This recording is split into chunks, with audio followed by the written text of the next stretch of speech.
Olá, meus amigos do canal Sítio Vaca em Pé. Galera, trazendo uma série de registro de algumas aves que eu consegui flagrar com a nova câmera, uma Canon, uma SX530HS, muito top, show de imagens. Vamos para o vídeo. Galera, desde já, se inscreva no canal, compartilhe, acione o sininho das notificações, dá uma força para o canal crescer. E vamos para o vídeo, meu povo, tá muito top, show de bola.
A Maria Faceira é uma das primeiras espécies de aves a colonizar áreas recém-queimadas.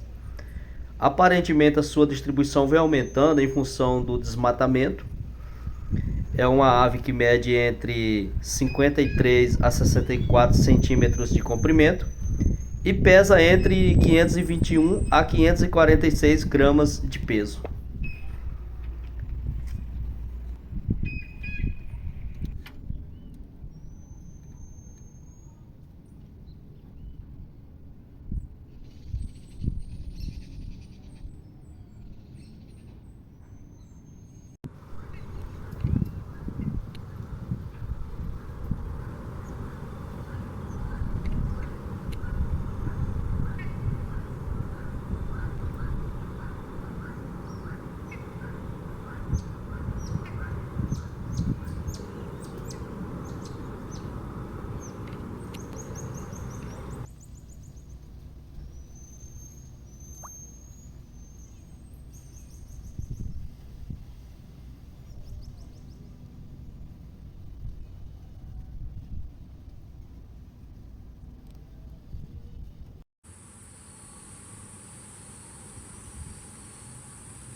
Aí galera, finalizando esse vídeo, gostaram das aves?